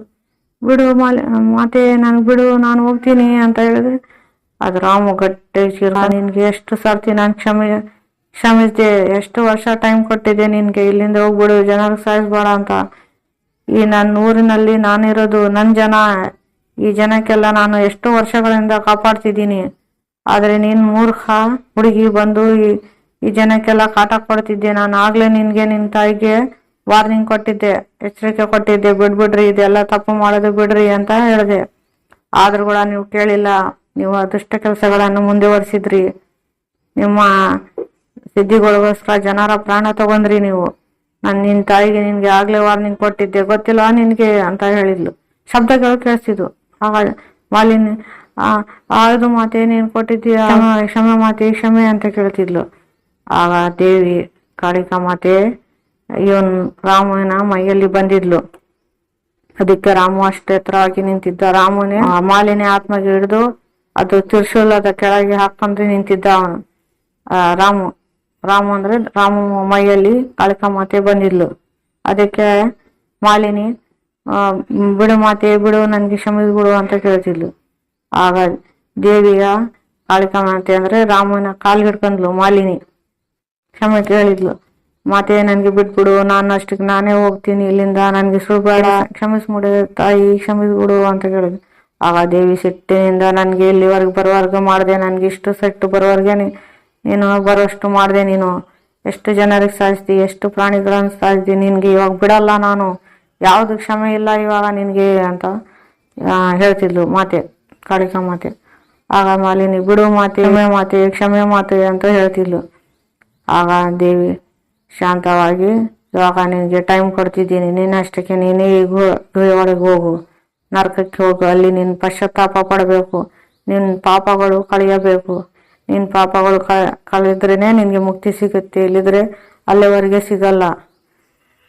ನೀನು ನನಗೆ ಕ್ಷಮೆ ಕೇಳಿದೀಯಾ ಅಂತ ನಿನಗೆ ಇವಾಗ ಬಿಡ್ತಿದ್ದೀನಿ, ಹೋಗು, ನಿನ್ನಷ್ಟಿಗೆ ನೀನು ಹೋಗು ಅಂತ ಹೇಳಿದ್ಲು ದೇವಿ. ಆಗ ಮಾಲಿನಿ ಕ್ಷಮಿಸ್ಬಿಡು ಮಾತಾ, ಕ್ಷಮಿಸ್ಬಿಡು ಅಂತ ಹೇಳಿ ಅಲ್ಲಿಂದ ಸೀದಾ ಗೆಜ್ಜೆ ಶಬ್ದಗಳು ಕೇಳಿಸಿದ್ವು. ಮಾಲಿನಿಯ ಸೀದಾ ಗುಹೆ ಒಳಗೆ ಹೋದ್ಲು ಮಾಲಿನಿ, ತನ್ನಷ್ಟಕ್ಕೆ ತಾನೇ ಹೋದ್ಲು. ಅಲ್ಲಿಂದ ಅದು ನರಕದ ದೂತರು ಇರ್ತಾರ, ಬಂದು ಅವರು ದೇವಿಗೆ ಕೈ ಮುಗಿದು ಕಾಳಿಕಾ ಮಾತೆಗೆ ಆ ಮಾಲಿನಿಗೆ ಎಳ್ಕೊಂಡು ಹೋದ್ರು ಅವರು. ಆಗ ರಾಮು ಹಂಗೆ ನಿಂತಿದ್ದ. ಆಗ ಮತ್ತೆ ಒಂದು ಶಬ್ದ ಕೇಳಿಸಿತ್ತು, ಜನರಿಗೆಲ್ಲ ಮತ್ತೆ ಶಬ್ದ ಕೇಳಿಸಿತ್ತು. ಅದು ರಾಜಪ್ಪನವ್ರ ಶಬ್ದವಾಗಿತ್ತು. ಮಾತೆ ಅಂತ ಅವ್ರು ಬಂದು ಕಾಜಪ್ಪ ಅವರು ಆಗ ಪಾಪ ತ್ಯಾಗ ಮಾಡಿದ್ರಲ್ಲ, ಮಾಲಿನಿ ಆತ್ಮಕ್ಕೆ ಹಿಡ್ದು ಹಾಕೋಸ್ಕರ ಅವ್ರು ಬಂದು ಮಾತೆ ಅಂತ ರಾಮುಗೆ ಅಂದ್ರೆ ಅವನ ಮೈಯಲ್ಲಿ ಇಲ್ಲೆಲ್ಲ ಕಾಳಿಕಾ ಮಾತೆ ಕಾಲಿಗೆ ಬಿದ್ದು ಮಾತೆ ನನಗೆ ಕೂಡ ಮುಕ್ತಿ ಕೊಡಿಸ್ರಿ ಮಾತೆ, ನನ್ಗೆ ಸಾಕ ಈ ಕೋಣೆಯಲ್ಲಿ ಇಷ್ಟು ವರ್ಷ ಇದ್ದು ಅಂತ ಹೇಳಿದ್ರು. ಆಗ ದೇವಿ ಕಾಳಿಕಾ ಮಾತೆನ ಗೊತ್ತಾ, ಎದ್ದೇಳು ಮಗು ಎದ್ದೇಳು, ನೀನು ಎಷ್ಟು ದೊಡ್ಡ ಕೆಲಸ ಮಾಡಿದ್ದೆ, ನೀನು ಜನ ಉಳಿಸ್ಕೋಸ್ಕರ ನಿನ್ನ ಪ್ರಾಣವನ್ನು ಬಲಿ ಕೊಟ್ಟಿದ್ದೆ, ನೀನು ಸೀದಾ ಸ್ವರ್ಗಕ್ಕೆ ಇವಾಗ ಹೋಗೋದು, ನೀನು ಯಾವಾಗ್ಲೂ ನನ್ನ ಆಶೀರ್ವಾದ ನಿನ್ ಮೇಲೇನೆ ಇದೆ, ನಾನು ಅಷ್ಟು ವರ್ಷಗಳಿಂದ ನಿನ್ಗೆ ನೋಡ್ತಾನೆ ಇದ್ದೀನಿ, ನೀನು ಎಷ್ಟು ಕಷ್ಟ ಅನುಭವಿಸಿದೆ ಅಂತ. ಇವಾಗ ನಿನಗೆ ಮುಕ್ತಿ ಸಿಗುವ ಸಮಯ ಬಂದಿದೆ, ನಿನಗೆ ಮೋಕ್ಷ ಸಿಗುತ್ತೆ, ನೀನು ಸೀದಾ ನೀನು ಸ್ವರ್ಗಕ್ಕೆ ಹೋಗ್ತಿ, ನಿನಗೆ ಮೋಕ್ಷ ಸಿಗುವ ಹಾಗೆ ಮಾಡ್ತೀನಿ ನಾನು ಅಂತ ಹೇಳಿ ಆಶೀರ್ವಾದ ಮಾಡಿದ್ರು. ಆಗ ರಾಜಪ್ಪ ಅವನವ್ರಿಗೆ ಮುಕ್ತಿ ಸಿಕ್ಕಿ ಅವ್ರು ಕೂಡ ಅವ್ರ ಆತ್ಮ ಕೂಡ ಅಲ್ಲಿಂದ ಹೋಗ್ಬಿಡ್ತು. ಆಗ ರಾಮು ಮತ್ತೆ ಮೂರ್ಛೆ ಹೋಗಿ ಹಂಗೆ ದಪ್ಪ ಅಂತ ಕೆಳಗೆ ಬಿದ್ದ. ಆಗ ಗುರುಗಳು ಎತ್ತಿ ಅವನಿಗೆ ಮತ್ತೆ ನೀರೆಲ್ಲ ಸಿಂಪಡಿಸಿ ಸ್ವಲ್ಪ ಹೊತ್ತು ಕುಂದ್ರು. ಆಗ ಎಲ್ಲ ಮಂತ್ರಗಳೆಲ್ಲ ಸ್ಟಾಪ್ ಮಾಡಿದ್ರು ಎಲ್ಲರೂ. ಆಗ ಮತ್ತೆ ಅದು ಜ್ವಾಲೆ ಪ್ರಜ್ವಲಿತ, ಅದಕ್ಕಷ್ಟೇ ಅದೇ. ಆಗ ಜನರೆಲ್ಲ ಏನ್ ನಡೀತು ಇಲ್ಲಿ ಅಂತ ಎಲ್ಲರೂ ಒಬ್ರು ಮುಖ ಒಬ್ರು ನೋಡ್ಕೊಂತಿದ್ರು. ಅವರ ರಾಮನ್ ತಂದೆ ಫ್ಯಾಮಿಲಿ ಎಲ್ಲ ನೋಡ್ಕೊಂತಿದ್ರು. ಆಗ ಗುರುಗಳು ಹೇಳಿದ್ರು, ಇಷ್ಟು ದಿವಸ ಇವನು ಈ ಮಂತ್ರಗಳನ್ನು ಜಪ ಮಾಡಿ ಅವನಿಗೆ ಸಿದ್ಧಿ ಬಂದಿತ್ತು, ಆ ದೇವಿಯ ಆಶೀರ್ವಾದ ಇವನಿಗೆ ಸಂಪೂರ್ಣವಾಗಿ ಸಿಕ್ತು, ಇವನ ಮೈಯಲ್ಲಿ ರಾಜಪ್ಪ ಅವರ ಅಂಶ ಇದೆ, ನೀವು ಮಾಂತ್ರಿಕ ವಂಶದವರು, ಮಂತ್ರವಾದಿಗಳ ವಂಶದವರು, ನಿಮ್ಗೆ ಅದು ಶಕ್ತಿ ಐತೆ, ಅದು ದೇವಿಯ ದರ್ಶನ ಮಾಡೋಕೆ, ದೇವಿಯ ಸಿದ್ಧಿ ಮಾಡ್ಕೊಳ್ಳೋದು ನಿಮ್ಗೆ ಈಸಿ ಆಗುತ್ತೆ. ಯಾಕಂದ್ರೆ ನೀವು ವಂಶ ಎಲ್ಲ ಇದೆ, ಈ ದೇವಿಗೆ ನೀವು ಪೂಜೆ ಸಲ್ಲಿಸಿದವರು, ಈ ದೇವಿ ಸೇವೆ ಮಾಡುವರು ನೀವು. ಅದಕ್ಕೆ ಇವನ್ ರಾಮುಗೆ ದೇವಿ ಸಿದ್ಧಿಯಾಗಿದ್ದಾಳೆ. ಆ ಮಂತ್ರದಿಂದ ಇವನ ಶರೀರ, ಇವನ ಆತ್ಮ ಎಲ್ಲ ಪವಿತ್ರ ಆಯಿತು. ಇಷ್ಟು ದಿವಸ ಇವನು ಮಾಡಿದ್ದು ಧ್ಯಾನಕ್ಕೆ, ಜಪಕ್ಕೆ. ಅದಕ್ಕೆ ಇವನಿಗೆ ಶಕ್ತಿ ಬಂತು. ಆ ದೇವಿಯ ಒಂದು ಸಣ್ಣದ ಅಂಶ ಇವನ ಮೈಯಲ್ಲಿ ಬಂದಿತ್ತು. ಬಂದು ಇವನ ಕೈಯಿಂದನೇ ಆ ಮಾಲಿನಿಗೆ ಇವಾಗ ಮುಕ್ತಿ ಸಿಗುತ್ತೆ. ಇವನ ಮೈಯಲ್ಲಿ ದೇವಿ ಕಾಳಿಕಾ ಮಾತೆ ಬಂದಿಲ್ಲ. ಇವನು ತುಂಬಾ ಪುಣ್ಯವಂತ ಇವನು ಅಂತ ಮಂತ್ರವಾದಿಗಳು ಹೇಳಿದರು. ಆ ಮಾತೆಯ ಅಂಶ ಇವನ ಮೈಯಲ್ಲಿ ಬಂದಿತ್ತು. ತುಂಬಾ ಪುಣ್ಯ ಮಾಡಿದ್ದಾನೆ ರಾಮು ಅಂತ ಹೇಳಿದರು. ಅದಕ್ಕೆ ಮತ್ತೆ ರಾಮುಗೆ ಎಷ್ಟಾಯ್ತು ಸ್ವಲ್ಪ ಹೊತ್ತಾದ್ಮೇಲೆ. ಅದಕ್ಕೆ ಜನ ಎಲ್ಲ ನೋಡಿ, ವಾ ರಾಮು ಎಷ್ಟು ಪವರ್ಫುಲ್, ಅವನಿಗೆ ಅಷ್ಟು ದೊಡ್ಡ ಮಾತೆ ದೇವಿಯ ಅಂಶ ಅವನ ಮೈಯಲ್ಲಿ ಬಂದಿತ್ತಂತ ಬಂದು ಎಲ್ಲ ಜನರೆಲ್ಲ ರಾಮುಗೆ ಕಾಲಿಗೆ ಮುಟ್ಟಿ ನಮಸ್ಕಾರ ಮಾಡಿದ್ರು. ಆಗ ರಾಮು ಎದ್ದು, ಯಾಕೆ ನನ್ನ ಕಾಲಿಗೆ ಯಾಕೆ ನಮಸ್ಕಾರ ಮಾಡ್ತಿದ್ರು ಎಲ್ಲರೂ, ನನಗೆ ಪಾಪ ಹಚ್ಬೇಡ್ರಿ ಅಂತ ಹೇಳ್ದ. ಅದಕ್ಕೆ ಎಲ್ಲ ಜನರೆಲ್ಲ, ಇಲ್ಲಪ್ಪ ನಿನ್ ಮೈಯಲ್ಲಿ ಆ ಮಾತೆ ಬಂದಿರ್ಲಿ ಅಂತ. ಹೌದಾ, ನನ್ನ ಮೈಯಲ್ಲಿ ಮಾತೆ ಬಂದಿರ್ಲ, ನನಗೆ ಗೊತ್ತೇ ಆಗಿಲ್ಲ ಅಂತ ಹೇಳಿದ. ಅದಕ್ಕೆ ಗುರುಗಳು ನಕ್ಕಿ, ನಿನ್ನ ಕೈಲಿಂದ ಅಷ್ಟು ಪೂಜೆ ಯಾಕೆ ಮಾಡಿಸಿದ್ದೆ ನಾನು, ವ್ರತ, ಆ ದೇವಿ ಅಂಶ ನಿನ್ನ ಮೈಯಲ್ಲಿ ಬರಲಿ, ನಿನಗೆ ಅಷ್ಟು ಕಂಟ್ರೋಲ್ ಮಾಡೋಕ್ಕೆ ಶಕ್ತಿ ಬರಲಿ ಅಂತ ನಾನು ನಿನ್ನ ಶರೀರ ಅದು ದೇವಿ ಅಂಶ ಬರ್ತದಲ್ಲ, ಅದಕ್ಕೆ ಶರೀರ ಶಕ್ತಿಶಾಲಿ ಆಗಬೇಕಿತ್ತು. ಅದಕ್ಕೆ ನಿನಗೆ ಎಷ್ಟು ದಿವಸ ಉಪವಾಸ ಜಪ ಮಾಡ್ತಿದ್ದು ಅಂತ ಹೇಳಿದೆ. ಹೌದಾ ಗುರುಗಳ, ನನ್ನ ಮೈಯಲ್ಲಿ ಮಾತೆ ಬಂದಿಲ್ಲ ಅಂತ ಹೇಳಿ ನಾನು ಇವತ್ತಿಂದ ದಿನಾಲು ದೇವಿಗೆ ಪೂಜೆ ಮಾಡ್ತೀನಿ ಅಂತ ರಾಮು ಹೇಳ್ದ. ನಾನು ಬಿಡಲ್ಲ, ಇಷ್ಟಕ್ಕೆ ಪೂಜೆ ಮಾಡ್ತೀನಿ, ಮತ್ತೆ ನಾನು ಕಂಟಿನ್ಯೂ ಆಗಿ ದೇವರಿಗೆ ದಿನಾಲು 2 ಟೈಮ್ ಪೂಜೆ ಮಾಡ್ತೀನಿ ಅಂತ ರಾಮು ಹೇಳ್ದ. ಅದಕ್ಕೆ ಅವ್ರ ಫ್ಯಾಮಿಲಿಯವರೆಲ್ಲ ನಾಕಿ ಎಲ್ಲ ಜನ ಎಲ್ಲ, ಸ್ವಾಮೀಜಿ ಇವಾಗ ಮಾಲಿನಿ ಎಲ್ಲಿ ಹೋದ್ಲು ಅಂತ ಕೇಳಿದಕ್ಕೆ ಗುರುಗಳು ಹೇಳಿದ್ರು, ಇಲ್ಲ ಅವಳು ಹೋಗ್ಬಿಟ್ಲು, ನರ್ಕಕ್ಕೆ ಹೋಗ್ಬಿಟ್ಲು, ಆ ಮಾತೆ ಅವಳಿಗೆ ನರ್ಕಕ್ಕೆ ದಬ್ಬಿಬಿಟ್ಲು, ಇವಾಗ ಏನು ನಿಮಗೆ ಚಿಂತೆ ಇಲ್ಲ, ನೀವು ಎಲ್ಲ ಆರಾಮಾಗಿರಬೇಕು ಅಂತ ಹೇಳಿದರು. ಅದಕ್ಕೆ ರಾಮವ್ರ ತಾತ, ಗುರುಗಳೇ ಮತ್ತೆ ನಮ್ಮ ಅಪ್ಪರ ಆತ್ಮ ಅಂತ ಕೇಳಿದರೆ ಆ ಗುರುಗಳು ಹೇಳಿದರೆ, ನಿಮ್ಮ ಅಪ್ಪರ ಆತ್ಮ ಕೂಡ ಇವಾಗ ಮುಕ್ತಿ ಸಿಕ್ಕಿ ಅವರು ಮೋಕ್ಷ ಸಂಪಾದನೆ ಮಾಡಿದ್ದಾರೆ. ಮಾತೆ ಕಾಳಿಕಾ ಮಾತೆ ಅವರಿಗೆ ಕೂಡ ಮೋಕ್ಷ ಕೊಟ್ಟಿದ್ದಾಳೆ, ನೀವೇನು ಹೆದರ್ಕೋಬೇಡ್ರಿ, ಅವ್ರ ಆತ್ಮಗೆ ಇವಾಗ ಮುಕ್ತಿ ಸಿಗ್ತೈತೆ. ನೀವೆಲ್ಲ ಏನು ರಿಚುವಲ್ ಮಾಡಬೇಕು, ಅವ್ರಿಗೆ ಆತ್ಮಕ್ಕೆ ಶಕ್ತಿ ಆಗಬೇಕಂದ್ರೆ ರಾಜಪ್ಪನವ್ರಿಗೆ ಎಲ್ಲ ಮನೆಯಲ್ಲಿ ಮಾಡ್ಕೊಳ್ರಿ ಅಂತ ಗುರುಗಳು ಹೇಳಿದರು. ಆಗ ಎಲ್ಲರೂ ಸೇರಿ, ಊರಿನ ಜನ ಎಲ್ಲ ಸೇರಿ ಮತ್ತೆ ಅದು ರೂಮ್ ಮುಚ್ಚಿಬಿಟ್ರು ಗುರುಗಳು. ಮತ್ತೆ ಆ ರೂಮ್ ಲಾಕ್ ಮಾಡಿ ಎಲ್ಲರೂ ಹೊರಗೆ ಬಂದು ಆ ರೂಮ್ ಲಾಕ್ ಮಾಡಿ, ಮತ್ತು ಈ ರೂಮ್ ಯಾವತ್ತೂ ತೆರೆಯಕ್ಕೆ ಹೋಗ್ಬೇಡ್ರಿ, ಯಾಕಂದರೆ ಇಲ್ಲಿಂದ ಅದು ನರಕಕ್ಕೆ ಹೋಗೋ ದಾರಿ ಐತೆ, ಯಾರು ಅಪ್ಪಿತಪ್ಪಿಯೂ ರೂಮ್ ಓಪನ್ ಮಾಡಿ ಮತ್ತು ಅದ್ರೊಳಗೆ ಹೋಗ್ಬೇಡ್ರಿ ಯಾರು ಅಂತ ಹೇಳಿ ಅದು ರೂಮ್ ಲಾಕ್ ಮಾಡಿಸಿ ಗುರುಗಳು ಇದ್ರ ಸರೌಂಡು ಯಾವುದಾದ್ರೂ ಒಂದು ಗೋಡೆ ಆಗ್ಬಿಡ್ರಿ, ಯಾರಿಗೂ ಇದು ಬಾಕ್ಲಿ ಇದೆ ಇಲ್ಲಿ ಅಂತ ಗೊತ್ತಾಗಬಾರ್ದು, ಹಂಗೆ ಗೋಡೆ ಕಟ್ಬಿಡ್ರಿ ಅಂತ ಗುರುಗಳು ಹೇಳಿ, ನಿಮ್ಗೆ ಏನು ಭಯ ಇಲ್ಲ, ಇವಾಗ ಆರಾಮಾಗಿರ್ರಿ, ಎಲ್ಲರೂ ಆ ದೇವಿ ಕೃಪೆಯಿಂದ ಎಲ್ಲರಿಗೆ ಆರಾಮಾಗಿರ್ತೀರಿ, ನೀವು ಮಾತೆಗೆ ಚೆನ್ನಾಗಿ ಪೂಜೆ ಮಾಡಿರಿ, ಗುಡಿಯಲ್ಲಿ ದಿನ ಮನೆಯಲ್ಲಿ ಕೂಡ ನೀವು ಪೂಜೆ ಮಾಡಿರಿ ಅಂತ ಗುರುಗಳು ಹೇಳಿ ಹೋಗ್ಬಿಟ್ರು ಗುರುಗಳು, ದೊಡ್ಡ ಗುರುಗಳು. ಮತ್ತು 4 ಮಂದಿ ಮಾಂತ್ರಿಕರು ಬಂದಿದ್ರಲ್ಲ ಅವರು ಕೂಡ ಹೋಗ್ಬಿಟ್ರು. ಆವಾಗ ರಾಮು ಮತ್ತು ಅವ್ರ ಫ್ಯಾಮ್ಲಿ ಎಲ್ಲ ಸೇರಿ ಅದು ಡೋರ್ ಇತ್ತಲ್ಲ ಅದ್ರ ಮುಂದೆ ಯಾರು ಗೊತ್ತಾಗಬಾರ್ದು ಅಲ್ಲಿ ಡೋರ್ ಇದೆ ಅಂತ, ಆ ಕೋಣೆಯ ಮುಂದೆ ಎಲ್ಲ ಅದು ರೌಂಡ್ ಅದು ಒಂದು ಗೋಡೆಯನ್ನು ಕಟ್ಸಿದ್ರಿ. ಮತ್ತು ಕಾಳಿಕಾ ಮಾತೆಗೆ ದಿನಾಲಿ ಇವ್ರ ಮನೆಯಲ್ಲಿ 2 ಟೈಮ್ ಪೂಜೆ. ಆವತ್ತಿನಿಂದ ಆ ಊರಿನಲ್ಲಿ ಎಲ್ಲ ಜನ ಎಲ್ಲ ಸೇರಿ ಗುಡಿಗೆ ಹೋಗಿ ದಿನಾಲಿ 2 ಟೈಮ್ ಪೂಜೆ ಮಾಡ್ಕೊಂಡು ಬರ್ತಿದ್ರು. ಮತ್ತು ಮನೆಯಲ್ಲಿ ಕೂಡ 2 ಟೈಮ್ ಪೂಜೆ ಮಾಡ್ತಿದ್ರು ಎಲ್ಲರೂ. ಆಗ ಇವರು ಆರಾಮಾಗಿ ಇದ್ದರು, ರಾಮು ಮತ್ತು ಅವ್ರ ಫ್ಯಾಮ್ಲಿ ಮತ್ತು ಊರಿನ ಜನ ಎಲ್ಲ ಮತ್ತೆ ಆರಾಮಾಗಿದ್ದರು. ಮತ್ತು ಮಾಲಿನ್ಯ ಕಾಟ ಅವ್ರಿಗೆ ಯಾವಾಗಲೂ ಆಗಿಲ್ಲ. ಮತ್ತೆ ಆಯಿತು ಫ್ರೆಂಡ್ಸ್, ಈ ಕಥೆಯು ನರಕದ ಬಾಗಿಲು ಪಾರ್ಟ್ 3 ನಿಮಗೆ ಸ್ಟೋರಿ ಹೇಗೆ ಅನಿಸಿದೆ ಅಂತ ಕಾಮೆಂಟ್ ಮೂಲಕ ನನಗೆ ತಿಳಿಸಿ. ಈ ಕಥೆಯು ನಿಮಗೆ ಇಷ್ಟವಾದರೆ ನಮ್ಮ channel sunshine Kannada horror ಕಥೆಗಳಿಗೆ like ಮಾಡಿ, ಶೇರ್ ಮಾಡಿ, ಕಾಮೆಂಟ್ ಮಾಡಿ ಮತ್ತು ಸಬ್ಸ್ಕ್ರೈಬನ್ನು ಮಾಡಿ ಫ್ರೆಂಡ್ಸ್. ಮುಂದಿನ ಕಥೆಯಲ್ಲಿ ಮತ್ತೆ ಸಿಗೋಣ. ನಾನು ಉಷಾ. Thank you.